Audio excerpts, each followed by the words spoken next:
Frontrunner Sport, welcome back, guys. We are watching the AFCOn qualifiers, and we're going to having a look at Group C to see how things are looking at the moment there.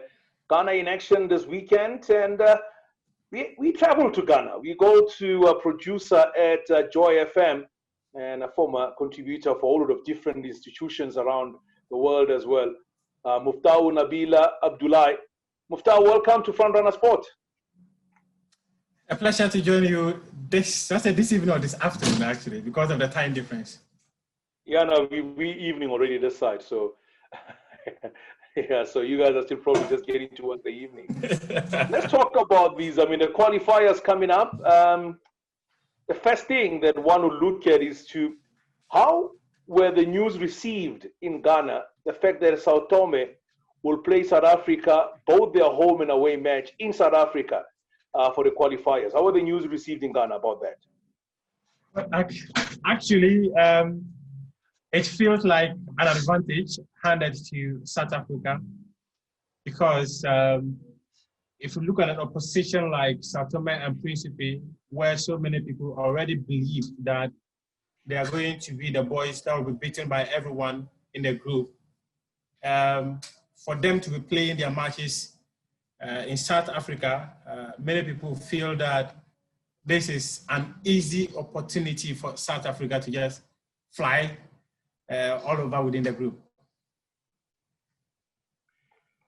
Ghana sitting on top in Group C at the moment as we're heading into match day number 3 and match day number 4, respectively, given the results they collected in the start, winning against South Africa and also a victory against Sao Tome and Principe. So, given the fact that you won 1-0 on the road against Sao Tome, they proved to be a very tough team to play at home. Actually, they were a very tough opposition for the Black Stars, but considering how terrible the pitch was, many football fans and many people within the media space did not crucify the team for just winning by a lone margin, though there are people who say that they are the minnows of African football. So a team like the Black Stars should have had a run over them. But within these stages of the competition, the most important thing is the 3 points. And Ghana was able to get those 3 points. So what matters is that tomorrow an opportunity presents the Black Stars again to get 3 points against Sudan. And when that happens, the road to Cameroon will be very clear. It is indeed just around the corner from Cameroon if you're coming from Ghana. So it will be very good to see Ghana back in that game. So let's talk about the players now that you have mentioned and dealt with what the preparation, how the preparation looking like for Ghana before you talk about the players, first of all. The preparations actually, they began training on Monday when the coach invited them. Unfortunately, most of the key players who were invited for this fixture could not make it due to either travel reasons or other things due to injuries and all that. So they started training with 10 players. 6 more joined them yesterday. And just today, 2 players have joined the camp, taking the total number of players within the camp to 18. So the optimism is that before they play Sudan, in the next game, the coach will have a full squad and will have better preparations for that game. But at the moment, we've got barely 24 hours to the kickoff of that fixture. At this point, we're going to say much about who is in camp and who is not in camp, because the most important thing is that whoever is available for the coach, he must make the best out of them. I'm going to talk about some of the players that are returning into the squad, from Mubarak Wakasu returning to the squad, now being called up by the coach, Harrison Aful, and talking also about Baba Rahman, and also a possible debutant, a first call-up for Jamie Leweling, among those players that have been called up by the coach. You just mentioned the problems they're having now because of COVID-19, the travel bans, and everything else. If those players do surface, then Ghana is going to have a very good squad to be able to play against Sudan. Unfortunately, those players are not coming. Mubarak Wakasu is not coming. Thomas Partey is not coming. Jamie Leweling is also not coming. Harrison Aful is not coming. However, Rahman, he makes a return to the team since playing the 2019 AFCOn. He's returned to the setup. But most of the players you have mentioned, they are not coming. However, the coach have decided to name replacement for these players. He's invited the likes of Joseph Atamalawe, who he was part of the 2013 Ghana Under-20 World Cup squad that went to the semi-final of the 2013 Under-20 World Cup in Turkey. The player who won the bronze ball of that competition, Clifford Abuaji, also earned a debut call-up to the Black Stars. So these are the replacements that the coach have invited into the team. One player who has been doing wonders within the African terrain for the Pyramids FC is John Entry, is also going to make his competitive debut for the Black Stars. But the veterans that you mentioned, like Mubarak Wakaso, Harrison Afo, these players, unfortunately, are not going to be available for the fixture tomorrow. I saw the news that came from the Ghanaian Football Association website mentioning the fact that those players have been replaced. And one of those that caught my eye is a player that I've watched a lot of times, and I thought, when is he ever going to get a run for the Ghanaians and be able to show what he can do? Talking about Akwa, I see that Akwa has been brought back since, the last time he played for Black Stars was in 2019 at the AFCON finals in Egypt. So he's returning to the squad. How important is he a player coming to the squad, given his run also that he's playing in Turkey, where he's playing at the moment? One key thing is that if you look at the Black Stars setup, if you don't have a player like Mubarak Wakaso, the next ball winner for the Black Stars is Afriye Akwa. And it is essential that in the absence of a player like Mubarak Wakaso, CK Akonnor was able to extend an invite to Afriye Akwa into the setup, because this is a player who can break play, this is a player who can win balls, this is a player who can start an attack. So it's extremely essential to have a player like Afriye Akwa into the setup of the Black Stars at the moment. He's going to be one of the core pillars that CK Akonnor is likely to rely on. At this moment, only 3 or 4 players are in the midfield of the team. You are looking at players like Afriye Akwa, you are looking at the likes of Emmanuel Lomote, who earned his debut against Mali in a friendly international just gone by month, and also against Qatar, and then Clifford Abuaji.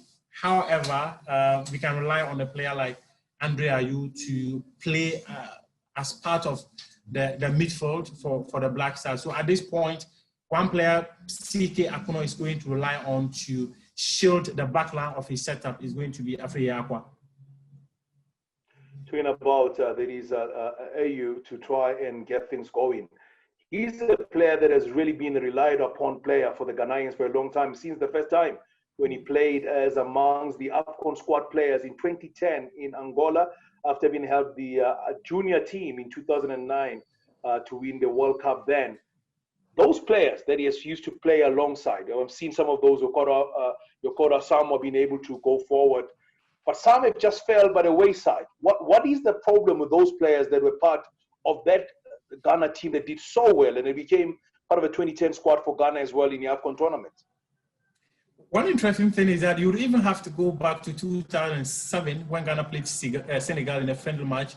That was where Andre Ayew made his debut. He was part of the 2008 AFCON squad. He was wearing the number 13 jersey in that tournament. Many of us would remember him for that Rabona cross that he put in when Ghana was playing against Cameroon in that fixture where Ghana lost by 1-0, courtesy of Nkong's goal. So Andre Ayew has been a pillar of the Black Stars for a very long time, for about 13 years. But most of the players he won the 2009 Under-20 World Cup with, most of them have not had the opportunity of having a very good career like he has had, apart from Ajiman Bedu, apart from Jonathan Mensah. Key stars who were instrumental in that success. You're talking about the likes of David Addy, you're talking about the likes of Daniel Addo, you're also mentioning the likes of Ransford Abe, Dominic Adia. You're talking of Ransford Osei, you're talking of Dominic Adia. Nkwom was playing on the right-hand side. Yes, you're talking about like Abe Kwanzaa, Rabiu Mohammed. Unfortunately, most of these players have not had a very good run in their careers, so they've not been able to continue with the senior national team. But if you look at the 2015 AFCON team, Rabiu Mohammed was there. Proud to the tournament itself, he was instrumental in the qualifiers, but he's not been part of the team since then. But you're only going to look at a team that has not had the opportunity of carrying most of their players along up to this stage because they have not been able to have a good career since winning that Under-20 World Cup in 2009. Let's talk about the opponent, Sudan. Sudan is a country that is known that on a good day, they can be able to do very well against you. You're talking about Al-Merrikh forever contesting and playing in the CAF Champions League and CAF Confed Cup, respectively. So those are the top teams you can talk about as far as Sudanese football is concerned. Al-Hilal also doing very well at that level. You're up against them. I mean, you're playing them on the road, and you're going to first play them at home at Cape Coast. I know South African players used to talk about Cape Coast and say, it is far from where you start when you land in Ghana. So I think that's a huge advantage from a Ghanaian point of view. And then you have to go to Sudan after that game. Yeah. What are you expecting from this game in a two-legged match? What are you expecting to get out of this encounter, match number 3 and match number 4? Given your problems also, you already mentioned about players only being available. I just think 6 points. The clear advantage that Sudan have got is that they arrived in the country as far back as November 7. So they've been in Cape Coast. They have been preparing for the game for a very long time. The other advantage of the Sudanese setup is that most of their players are home-based. So there's that chemistry in their setup. However, the disadvantage that Ghana have got has to do with a new coach who is now trying to send his ideas across to the players. But it is extremely essential that if you look at the quality of both setup, you can clearly tell that Ghana have got a bigger advantage, especially playing the first game at the Cape Coast Sports Stadium, where there will be pressure on the coach to deliver, there will be pressure on the players to deliver, because the coach has made it very clear that he has got a pool of about 40 players. You either make it or you get dropped. So it is a point for the players to prove to themselves. It's also an opportunity for the coach to announce to Ghanaians that he merits the opportunity handed to him to manage the senior national team. So it's a two-way affair, pressure on coach to deliver, pressure on coaches as well to deliver. And that means that they will give in about 101% of their abilities to ensure that the first game tomorrow is a success for them. And then when they continue to cartoon, then they will also be winning that fixture, setting them up for a place in Cameroon. Talking about a place in Cameroon, the good news for Ghana for sure will be the fact that we've seen Richard Ofori moving from Maritzburg United and moving to join Orlando Pirates. How was the news received in Ghana? It was actually one of the top headlines when he completed that move to Orlando Pirates, because one clear thing is that there's always excitement surrounding Ghanaian players when they make big moves, especially to traditional clubs. And he's been one of the most important players of the Black Stars in recent times.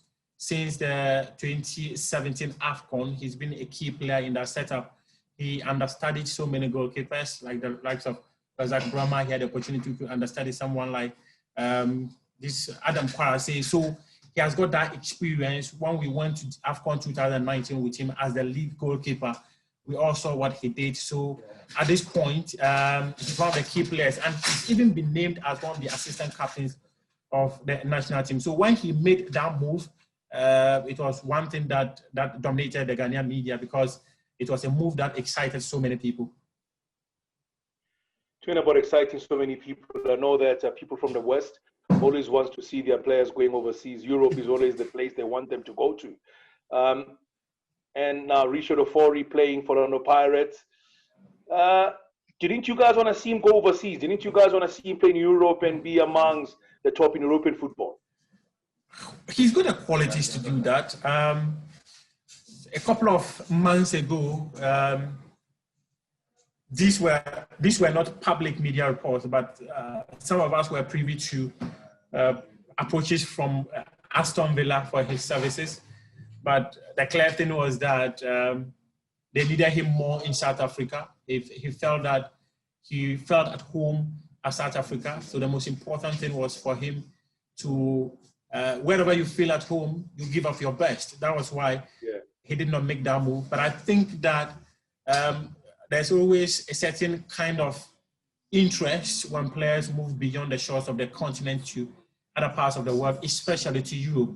I'm sure if he had made that move to Aston Villa, every single Ghanaian journalist or supporter would have been just maybe a sympathizer of Aston Villa, because we always want to see our players do well beyond the shores of the country. Everyone is happy that he's doing very well in South Africa. So moving to Europe was just going to be a plus. And it is not mandatory that players move beyond the shores of the country before we get excited and throw our weight behind them to do well.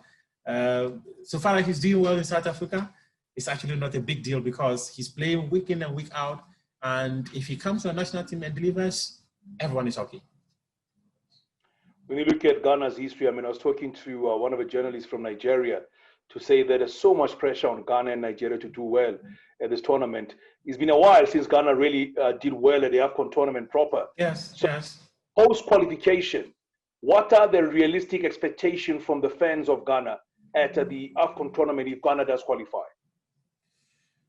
Well, I think we've been guided by past experiences.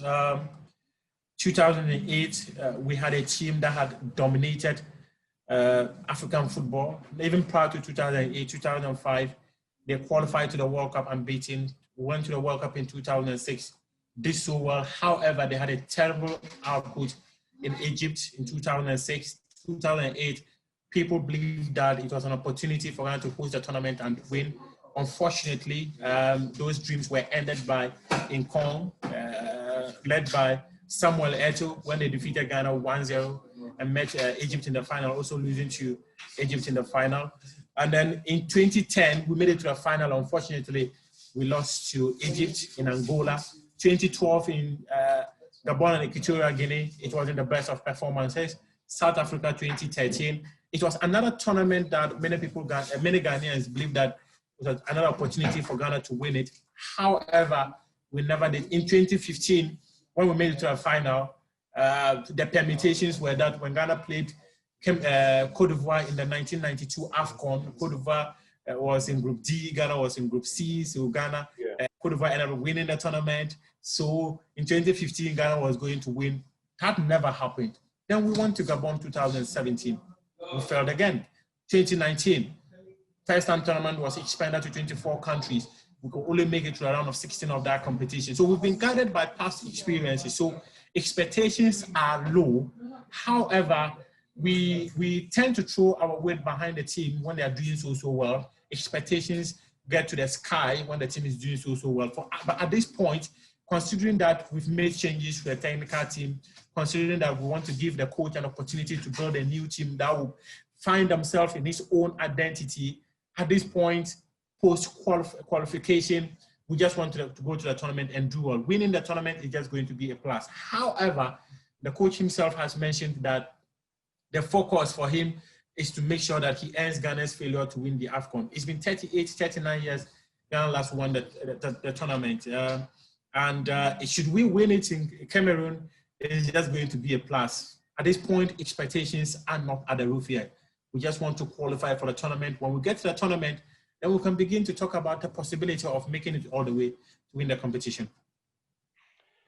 I'm looking at the squad of Ghana that played against South Africa in the victory that they recorded, the 2-0 victory they recorded against South Africa. I'm looking at Richard Okofori, I'm looking at Andy Ayew, I'm looking at Gideon Mensah, I'm looking at Joseph Ayew, Kasim Nuhu, I'm looking at Idrisu Baba, and also there was also Joseph Atama, Andrew Ayew, the captain, Thomas Partey, Alfred Duncan, Mohamed Kudus, Jordan Ayew, and Emmanuel Boateng among the players. And I'm looking at a squad that played against South Africa in a friendly during the tenure of Avram Grant.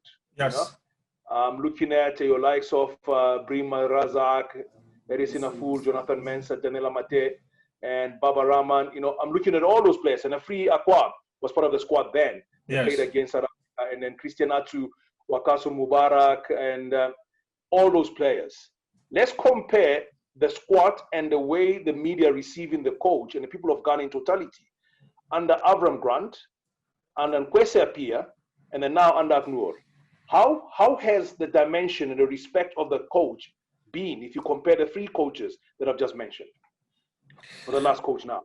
The clear identity that we all knew Kwesi Appiah to be was that he was someone who gave so many players opportunities within the national team and he was someone who brought in so many players.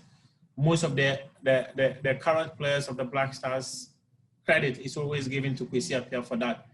However, we cannot talk about Avran Grant because many of us felt that he had a certain template where anytime he wanted to give new players opportunity into the national team and there was a setback, then he will need to go and rely on the old guys to come back and get the job done. Same thing also applied to Kwesi Appiah.